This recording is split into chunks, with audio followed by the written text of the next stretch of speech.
Hello, I'm Bashaina Dimiran, and I'm pleased to be with Gianluca Rizzo, the editor and translator of the recent volume from the Opuntia series, Mariano Bàino, Yellow Fox, and Other Poems. We extend a warm welcome to Professor Rizzo. Thank you. Glad to be here. Can you briefly tell us about your research interests and how you got to this text? Additionally, can you say a few words and to introduce Mariano Bàino, the author of these poems, to an audience that might not be familiar with his work? Sure. So I must confess, I don't remember the first time I came across this book.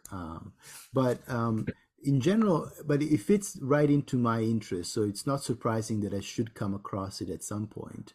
I'm very interested in poetry, especially Renaissance and contemporary poetry. One might think that those are two very different kinds of poetry, but actually both of them are very concerned, both periods are very concerned with experimenting with language. What should the language of poetry be? That's a very big question in Italian poetry of both those periods. And I'm particularly interested in macaronic literature, that is, literature that results from the mixing of different languages. Traditionally, macaronic is Latin plus another of the European languages, Italian, Tuscan usually.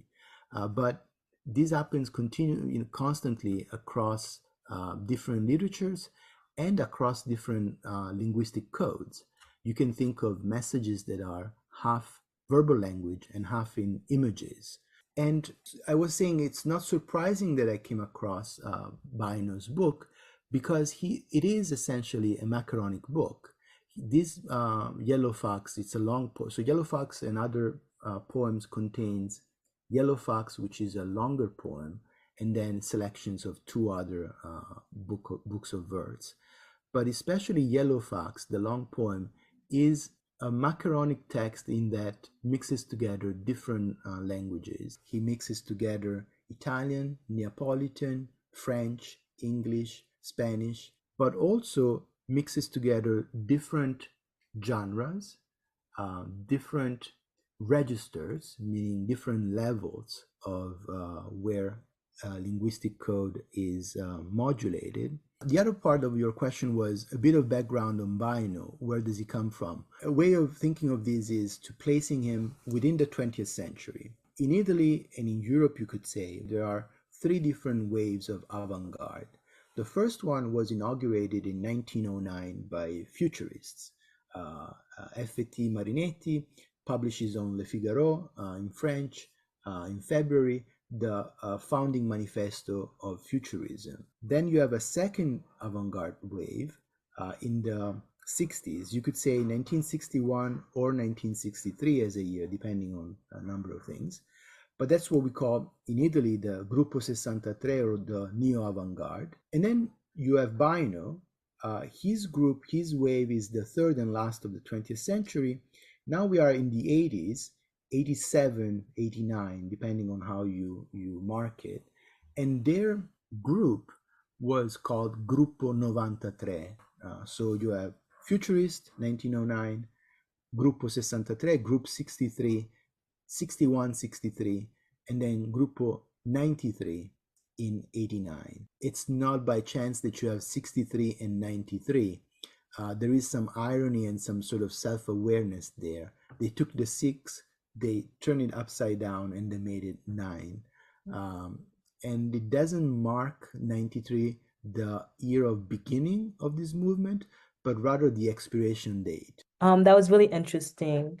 Let's talk more about the neo-avant-garde movement. How does Bàino both adhere and diverge from the traditions established by his neo-avant-garde predecessors? So we don't want a whole lecture here, right? This could be a whole lecture of what are the different, but let me give you like the highlights.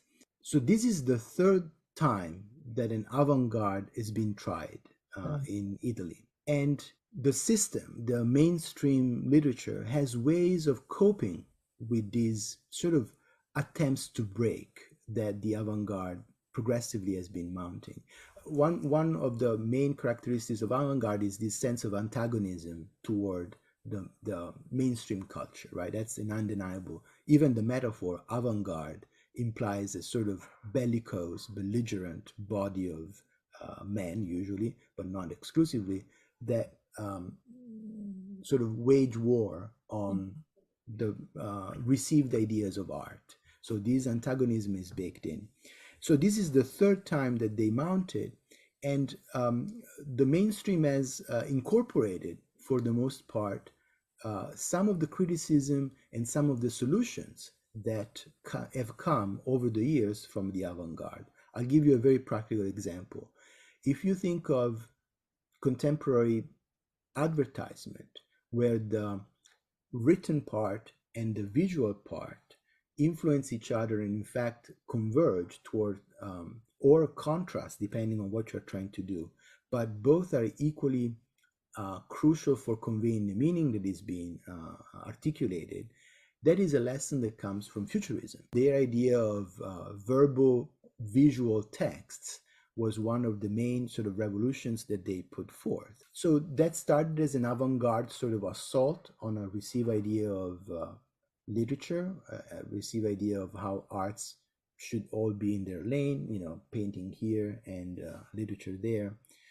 And then has been assimilated by mainstream culture into something that can be used to peddle products, to sell stuff. And so you see how these things are, these innovation, these breaks are progressively normalized and neutralized. Now, they've done it the first time, the futurists, with great scandal of the bourgeois of the time.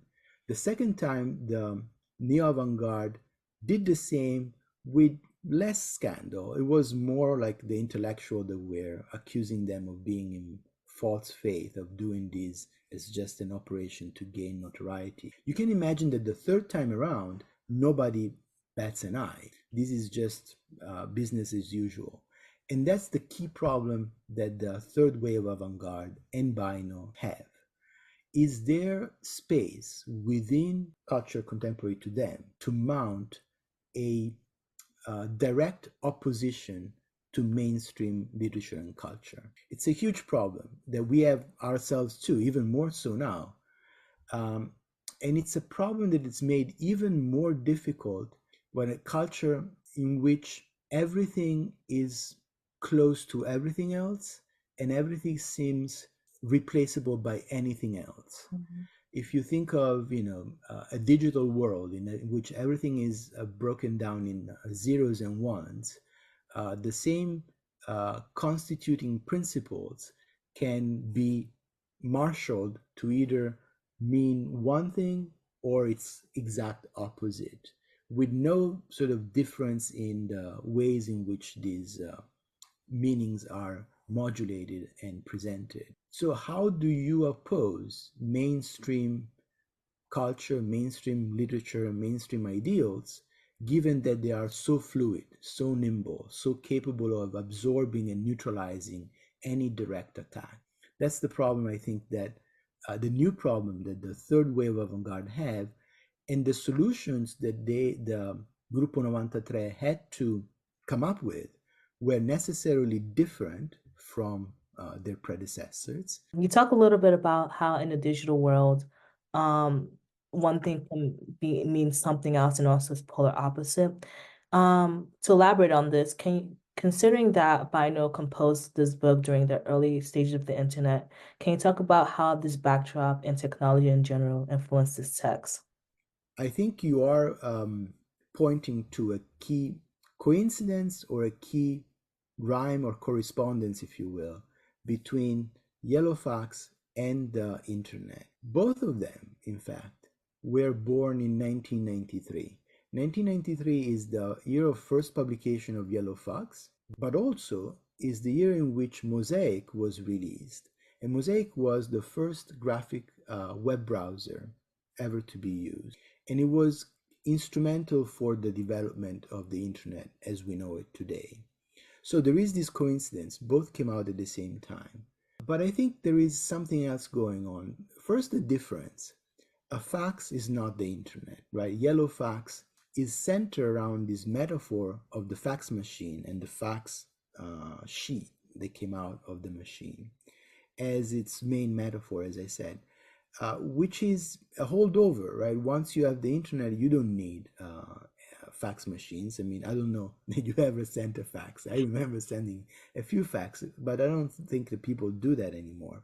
So Bino chose a technology that was on the decline in order to simulate what was going on in the greater world and on the internet. Throughout the poem, Bino mixes together and juxtaposes different voices, different fragments of texts coming from different literary traditions, from different sort of the eyebrow is next to the lowbrow, the traditional is next to the innovative and new. All these jumble of things and mentions and references and data clashes one with the other, and one can't help but think about the different windows that everybody has open on their desktop simultaneously. And the only reason why they're next to each other is because the medium that we're using allows for it seamlessly. Now, this has consequences. If you can see the Mona Lisa next to, I don't know, the pictures of your cousins, things become more meaningful and less meaningful at the same time because they occupy the same space. This is what Benjamin talked about in his famous essay on the work of art in the age of mechanical reproduction, when he talked about the loss of aura. So things are not as unique as they were once. But also, this allows for more free manipulation and appropriation and modification of things to make them more a reflection of your own self, but also to turn them into possible tools that one can use to talk about reality, criticize it, imagining different realities. And to go back to what we were talking about earlier, meaning how is it possible to mount a third wave of avant garde? Well, this is the way the Bino devised. Mix everything together so that everything now is suspiciously familiar. And so this critical gaze is demanded wherever you go, no matter what you read or watch or listen to. Yeah, one of the things you talked about was the fact that in Bino's poetry, he combines a lot of different factors that are traditional, innovative, highbrow, lowbrow. Considering that Bino's poetry is complex and has a lot of experimentation, how does he accomplish that without sacrificing reader comprehension? Yeah, this is another crucial point you raised. So this is all well and good, right? People can do whatever they want in their backyard and build as extravagant a text as you want. But who is it for? How do you ensure that it reaches your audience? This is also the criticism that many leveled against avant-garde art in general, right? It's too difficult. It's too complicated. It's out of touch from the sensibility of the common man, and so on and so forth. So that criticism is since futurism, so it's 100 years old. But is there any merit to it? That's really the question. I think the problem is in the question itself. We are assuming that there is one modality for reading, one in which the meaning is neatly packaged by the author and then delivered to the reader, whose job is to just undo the bow and then have the whole thing unravel in front of their eyes. That's a very specific idea of reading and a very diminutive and sort of mortifying idea of reading and comprehending. Comprehension is an active, it's an activity. It's something that you do actively, that you pursue.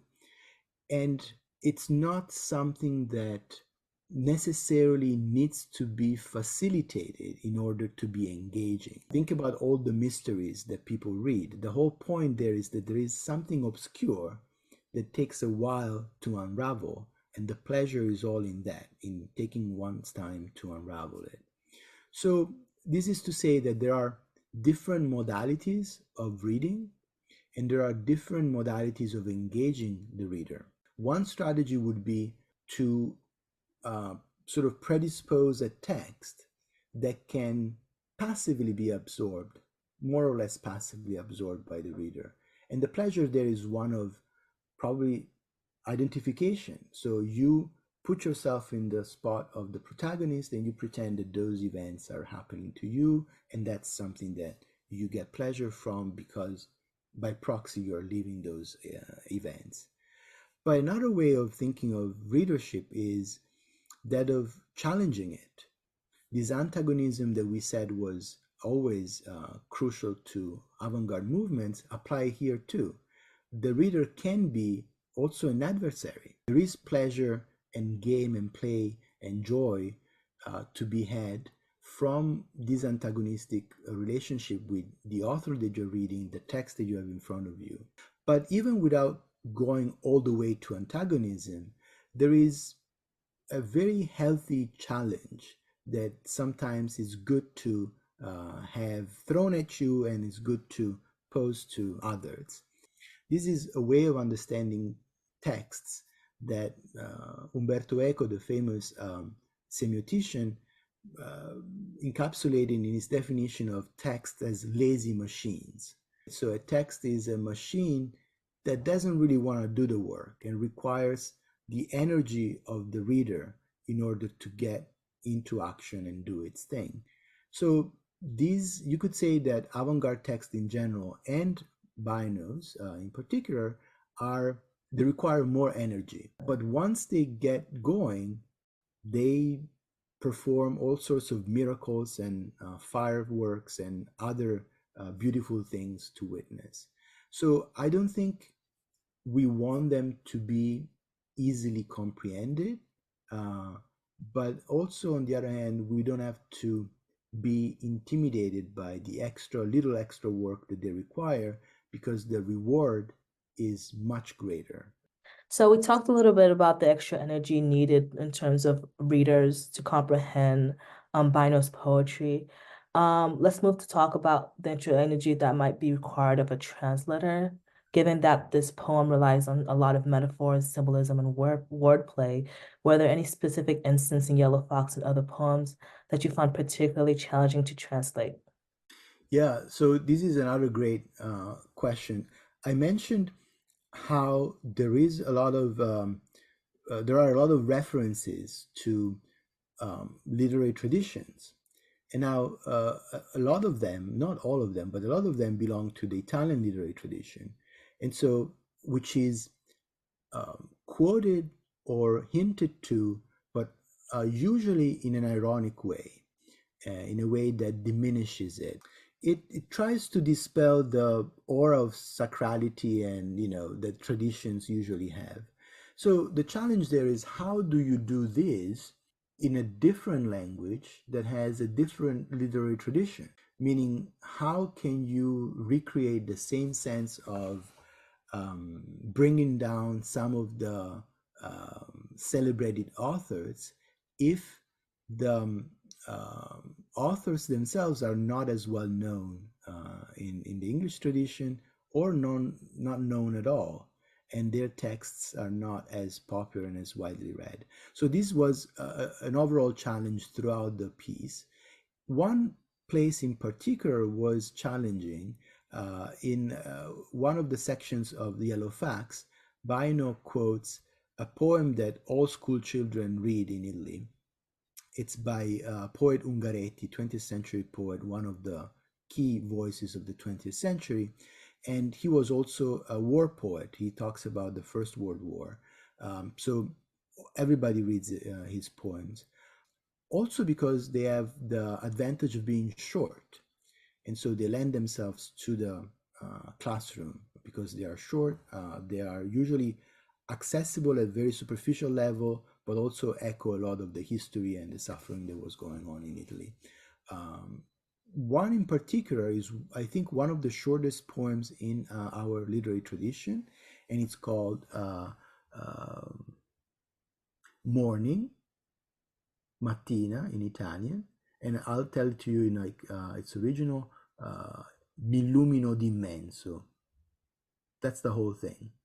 So 3 words, mi lumino d'immenso, which means I, enlighten with infinity. It doesn't seem like much in English, but it is a key text. It's something that Ungaretti writes during the war as he is fighting. And so imagine, trench warfare, this young soldier in the mud, morning comes, and then morning brings this sort of enlightenment and uplifting sensation to him.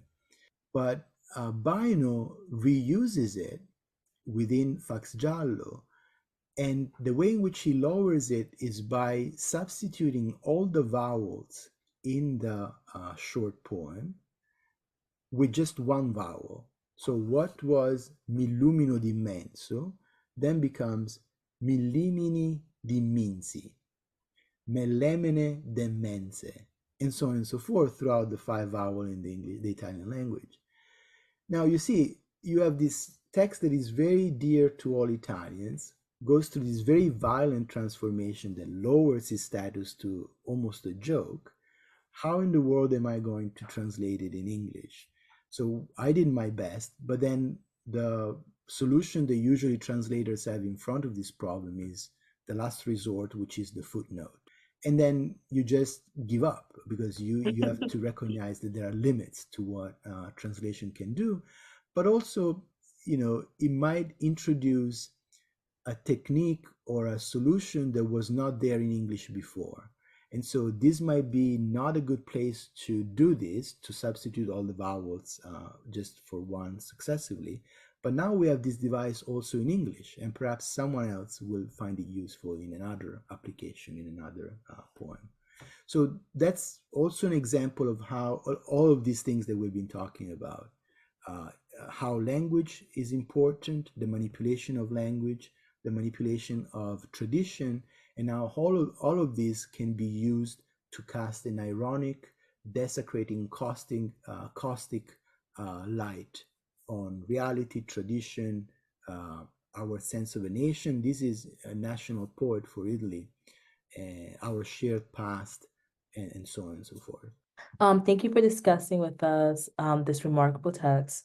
Bàino's Yellow Fox and Other Poems is out now. You can find it wherever you get your books. Thank you.